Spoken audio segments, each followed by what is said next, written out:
뜯은 거는 없어. 유튜브를 다 뒤져봐도 그렇게 그 정도라도 뜯어갖고 촬영한 영상은 없어. 그런 의미에서는 뭐 좀 의미가 있다고 보긴 하는데 내용은 전혀 없는 거지. 어디서나 볼 수 있는 그 충전 장비인데 이제 뭐 해당 기기에 붙어 있는 거, 그걸 온보드 차주라고 부르지. 비행기에도 온보드 썸띵이 있어.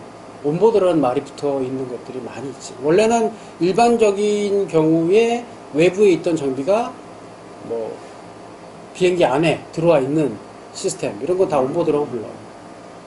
정비소를 만들겠다라고 홍보하고 대놓고 홍보하고 다니잖아. 이제 전기차 운영하는 사람들이 이걸 봤겠지.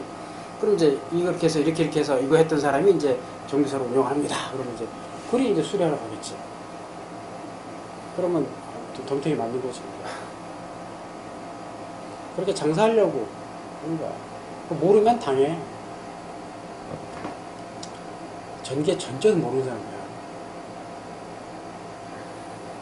심지어 그 영상에 그 교수, 자동차 관련 교수가 나와서 설명을 하잖아.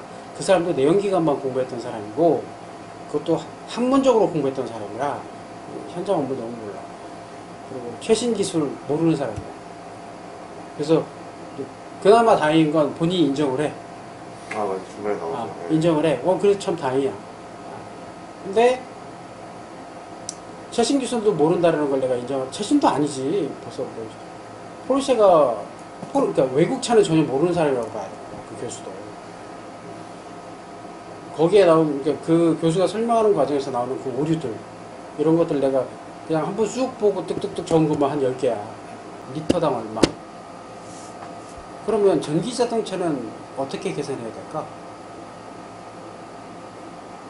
전기 자동차를 그렇게 연비, 이거 연료당 비율을 따질 수는 없잖아. 그렇죠.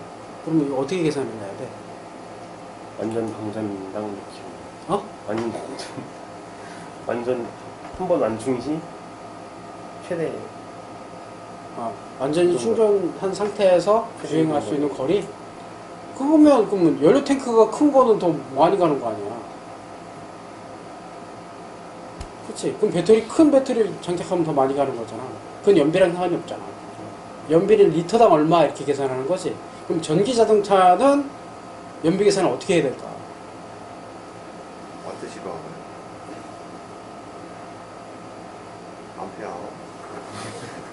자, 그럼 좀 쉽게 얘기해보자. 이 휴대폰, 스마트폰에도 배터리가 들어가잖아. 그렇죠. 스마트폰을 연비로 계산하면 어떻게 계산해야 되니? 앱을 쓰고 몇 번 켰다 꼈다 하고 뭐 동영상을 뭐 몇 시간 보고 라는 경우를 기준으로 잡았을 때 하루 씁니다. 뭐 이런 식으로 표현하는, 뭐 8시간을 씁니다. 뭐 이렇게 표현할 수 있겠지. 근데 그렇게 표현을 안 하지? 안 하잖아. 니네 휴대폰 살 때 그런 얘기 들어본 적 있어? 없잖아. 그러면 휴대폰의 용량 표시할 때 배터리 용량만 표시를 해. 몇 암페어짜리 배터리를 쓴다라는 거고. 그래야 그걸 가지고 그럼 용량이 얼마나 되는구나. 또 뭐 보조 배터리가 뭐 내가 쓰고 있는 게 뭐 만 밀리암페어짜리다, 뭐 15,000 밀리암페어다. 그러면 이게 대충 이제 숫자로 보고 판단을 하는 거지. 그것도 1암페어로 쓰지 않고 1000 밀리암페어라고 굳이 딱 1000이라고 써줘. 더 커 보이니까 숫자가. 그래서 2, 3 이러니까. 그러니까 밀리암페어 아워라는 게 이제 용량 단위지. 그 안에 어느 정도의 전류의 양을 가지고 있느냐. 그리고 시간당 어느 정도의 전류를 꺼냈을 수 있다라는 얘기니까. 그렇지. 그게 이제 배터리 기준으로 볼 땐 용량 단위야. 어느 정도를, 그러니까 그걸 가지고 내가 쓰는 입장에서 이제 지식이 있는 경우에, 여기서 그럼 내가 몇 미리암페어 정도를 쓸 때 몇 시간을 쓸 수 있겠구나라는 게 계산이 나오는 거 아니야. 그럼 내가 뭘 킬 때, 혹은 뭐 어떤 시스템을 작동을 할 때, 아니면 건전지 같은 걸 사면, 이 건전지를 샀을 때 내가 손 선풍기를 쓰거나 집에 있는 라디오를 쓸 때 내가 쓰는 라디오가 몇 암페어를 쓰는구나. 그럼 내 건전지를 이걸 넣으면 몇 시간을 쓰겠구나. 이렇게 계산이 돼야 되는데 이거 할 수 있는 사람이 없어. 신경도 안 쓰고 안 쓰니까 건전지 회사에서는 용량 표기를 안 해. 표기를 해줘도 구분 못하고 굳이 표기해봐야 자기들이 손해야. 그래서 겉으로 드러나는 거에 투자를 하지. 그리고 뭐 컨셉을 잡아. 아, 우리는 힘이 좋아요 라고 막 광고하면서 비싸게 받고, 암페어 용량은 물론 조금 더 높게 만들었겠지. 대신 광고비가 들어가니까, 그렇다고 건전지 가격을 뭐 3배, 4배 받나? 메이드 인 차이나랑 듀라셀이랑 뭐 에너자이저, 파워실, 에너자이저 파워실 이런 거 하면 4배 차이가 나, 가격이. 그러면 용량이 4배 차이가 날 것 같아? 근데 이제 리모콘 내지는 좀 고가의 제품인데 오래 두고 쓰는 거 있어. 전력 소모량이 적은 거. 이런 건 파워실. 고가의 제품 배터리를 사다 써. 기미를 특별하게 잘 해놓은 제품. 파워실, 그러니까 그 고가의 제품들은 이렇게 배터리의 핵심은 저렴.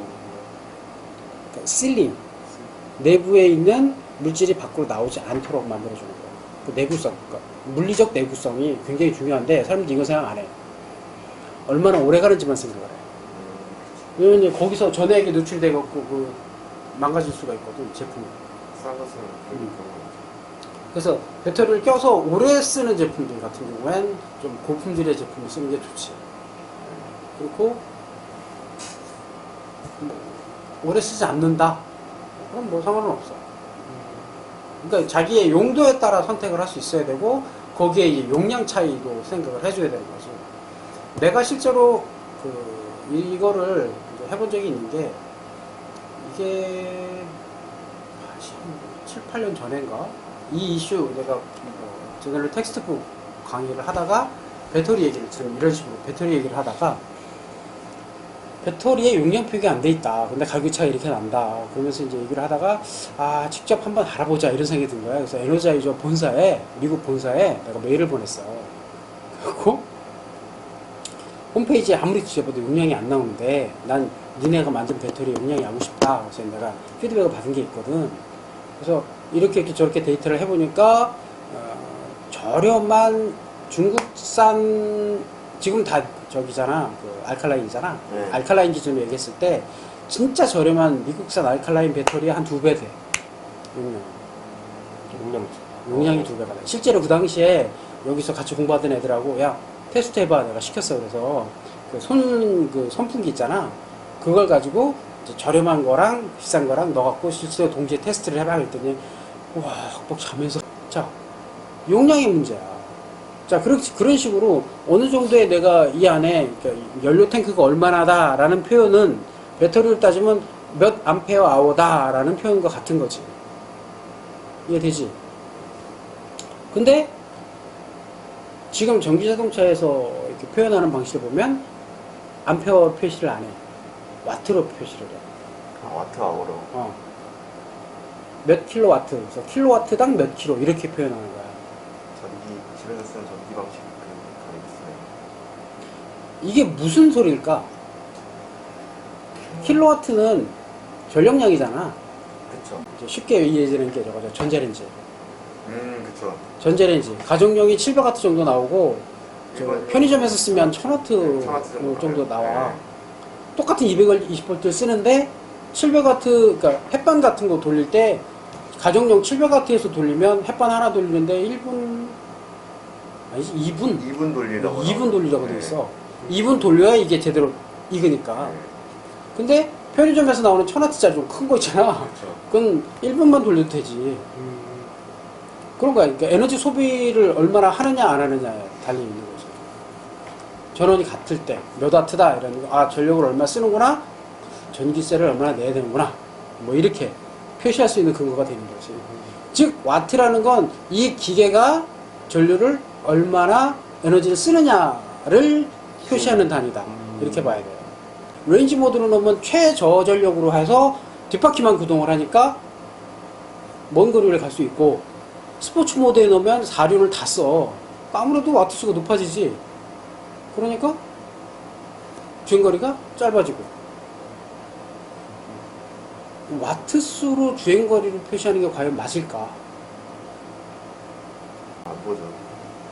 그러니까 한쪽 측면으로 볼 때는 뭐 전압이 기업들이 다 다르기 때문에 와트를 표시하는 게 그래도 신뢰도가 높지 않느냐라고 얘기할 수도 있어. 그것도 참 생각해 볼 문제이긴 하지. 또 자막에 오류가 나왔지? ABS의 B가 틀렸어. 안치와 브레이크 시스템. 근데 그 브레이크의 스펠링이 아, 그래서 앞이 굉장히 낮게 돼 있지. 헤드라이트만 볼록 튀어 올라와 있고 이런 디자인을 계속 전통으로 유지해야 되기 때문에 앞에 라디에이터를 넣을 수가 없어요. 그래서 가운데 그 빈 공간에다가 뭐 30L짜리 트렁크를 놓고 양 사이드로 부품을 다 배치할 수밖에 없어. 그래서 라디에이터도 앞에 보통은 큰 게 하나 들어가서 앞이 두껍잖아. 근데 포르쉐는 그렇게 넣을 수가 없어서 그걸 반으로 쪼개서 그 헤드라이트 밑에다가 넣어. 이렇게 두 개씩 그렇게 넣거든. 그걸 이 사람은 처음 보나 봐. 이 교수가 이제 바닥 밑면으로 공기가 들어와서 뒤에 있는 엔진 쪽으로 공기가 들어가서 또 냉각할 수 있는 이런 시스템도 들어가 있고, 포르쉐 또 뭐 페라리 같은 경우에 별도의 에어덕트를 옆으로 사이드로 빼갖고 이제 설계하는 이런 모델도 있고 그렇거든. 이게 차종마다 좀 차이는 있는데 그건 좀 다른 얘기다. 거기에 있는 아무튼 라디에이터는 배터리를 냉각하기 위한 순행식 냉각 시스템에 필요한 라디에이터야. 그게 이제 헤드라이트 밑에 두 개가 이렇게 있는 거지. 배터리 냉각을 해줘야 되거든. 핀이라는 표현을 써. 6핀짜리 캘리퍼라고 표현을 해요. 그래서 핀이 아니라 피스톤이라고 표현해야지. 피스톤이 6개다 이 소리거든. 그 6개의 피스톤으로 패드를 누른다 이 뜻이야. 그래서 더 강력한 제동 성능이 나온다 라고 해석이 되는 거거든. 피스톤 몇 개로 패드로 디스크를 잡느냐, 이게 이제 이 제동력하고 직결된단 말이야. 그 피스톤이 개수가 많을수록 패드가 커질 수 있고 더 많은 압력을 전달할 수 있으니까 제동력이 좋아지는 거죠. 그래서 6피스톤이라고 표현을 해야 되고 영어로는 6P라고 표현되는 DCDC라고 그래 거기서. 교수님 계신데 무슨 말이지? 그게 그 업계에서 쓰는 일반적인 용어라는 얘기지 또. 그래서 그거 보면서 저렇게 말을 하나? 그냥 말을 안 하는데. 이 에어컨 그 실외기에 들어가는 라디에이터처럼 생긴 물건이 있어. 생긴 건 라디에이터처럼 생겼어요. 이제 그게 영어로 표현하면 컨덴서예요. 컨덴서가 우리말로 하면 뭐니? 응축기지. 기체화된 거를 다시 액체로 바꿔주는, 즉 열을 발산시켜서 기체화됐던 걸 액체화시켜주는 장치. 그래서 컨덴서야. 이해되지? 그래서 그 영어로 표현하면 그 라디에이터 생긴 물건을 컨덴서라고 불러야 돼. 근데 이 업계에서 뭐라고 그러는지 알아? 콘드. 콘드요? 컨덴서의 앞에만 잘라고 콘드라고. COND까지만 해서. 그 말을 어떻게 쓰느냐에 따라 의미가 달라지고 그 물건을 받아들이는 어떤 개념도 달라지거든. 그러니까 제대로 그 부품의 역할도 모른다는 뜻이잖아. DCDC라고 부르는 것도 마찬가지인 거죠. 딱 자동차에 최적화된 전압으로 만들어서 바로 고속으로 충전할 수 있도록 만들어준 게 충전기야. 우리가 볼 수 있는 충전기. 그거는 딱 그러면 고속으로 충전 딱 되지. 한 20분이면 충전해서 막 500km씩 가니까 편리하긴 한데, 얘는 고압으로 바로 충전해주기 때문에 그 별도의 시스템이 필요해. 그리고 배터리 개수, 뭐 이제 셀을 얼마나 나눴는지 뭐 이런 것들에 따라서 충전 포트가 달라지는 거고, 이건 이제 그러니까 참 안타까운 게, 기술을 알고 제대로 전문가들이 비즈니스를 공부했다면 제대로 사업을 할 수 있을 건데, 사업적으로만 특화되어 갖고 막 잔머리 쓰는 사람은 돈 가지고 그렇게 탁 만들어버리고 돈만 벌고 딱 빠지고, 진짜 기술 있는 애들은 비즈니스 너무 몰라갖고 맨날 꼰대라고 놀림받고 제대로 대우도 못 받는 거야. 자기가 기술이 좋다, 뭐 경험이 많다, 그래서 그래, 오케이, 그건 좋은데 그렇다고 자기가 사업을 할 수 있느냐? 그것도 아니야. 왜? 비즈니스를 못하고 손님하고 막 싸움질을 하고 있고, 설명을 해도 모르니까 답답하다고 막 무시하고 있고, 자기가 많이 알고 있는 거랑 남들을 이해시키고 가르치는 거랑 또 차원이 다른 얘기거든요. 자기가 많이 알고 있는 건 그렇게 이해할 수 있는데 그럼 뭐하냐고. 내가 기분 나쁘게 너한테 욕먹어서 내가 차 수리해야 돼? 안 해! 이러는 거야. 그러니까 사업을 못하는 거야. 다 배워야 되는 거지, 두 가지가. 비즈니스 능력도 있어야 되고 기술적 노하우도 있는 사람, 이런 사람을 찾기가 거의 불가능한 거지. 하나만 해서. 지금 너희들은 기계 공부를 하고 이런 공부를 해서 나중에 비즈니스를 하라고 내가 그렇게 자꾸 강조를 하는 게, 그렇게 하면 대박 천이네. 그런 걸 보면 내 눈에 보이는 거지 뭐. 와, 돈이 보여. 근데 나 혼자 못하니까. 같이 끼워주시죠. 그러니까 하라고 내가 얘기하잖아. 공부하라고. 어? 돈방석에 앉게 해줄 테니까 좀 공부 좀 하라고. 쩐다.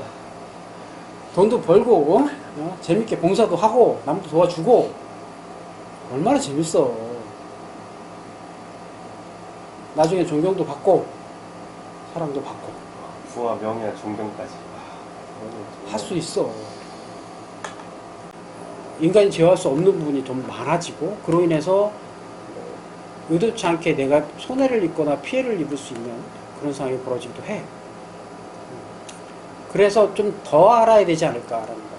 이전에 내연기관 자동차를 공부하는 수준을 넘어서야 한다라는 거죠. 근데 더 어렵고 더 폐쇄적이기 때문에 오히려 접근성은 더 떨어지고, 그렇지? 그래서 소비자는 당할 확률이 더 높아지지 않을까. 그런 게 난 조금 걱정은 돼. 소비자 입장에서. 접근성이 떨어진다는 거 있습니다. 정보를 알 수 있는 공개를 안 하니까. 쓸 수도 없고. 하드웨어는 눈으로 보면 볼 수 있잖아요. 내연기관 차 같은 경우에는. 그리고 부품을 여기 거 사고 여기 거 사서 비교도 해볼 수 있는데 얘네는 그게 안 되잖아. 이미 전자장치이기 때문에 다 숨어있고 뜯어도 볼 수가 없어, 안에를. 시스템이 다르잖아. 똑같은 부품인데 기능이 다를 수도 있거든. 하드웨어적 성능을 비교할 수 있는 기준이 없는 거야. 전자제품이기 때문에. 트렁크를 딱 열면 그 워셔의 캡만 보여. 네, 그게 영상이 나왔어요. 다 원래 안 보여. 내연기관 차도 안 보여. 그래서 다 뜯고 나니까 거기에 이제 그 냉각수 캡이 보이는 거야. 그 트림 커버를 다 뜯어내니까 냉각수 커버가 보이잖아. 그걸 보고 이제 교수하는 소리가, 아, 얘네는 냉각수 관리 안 해도 된다는 뜻이죠? 이런 식으로 표현하는 거야. 그게 아니지. 모든 걸 니네가 하지 말고 나한테 와서 해 라는 뜻이야, 그거.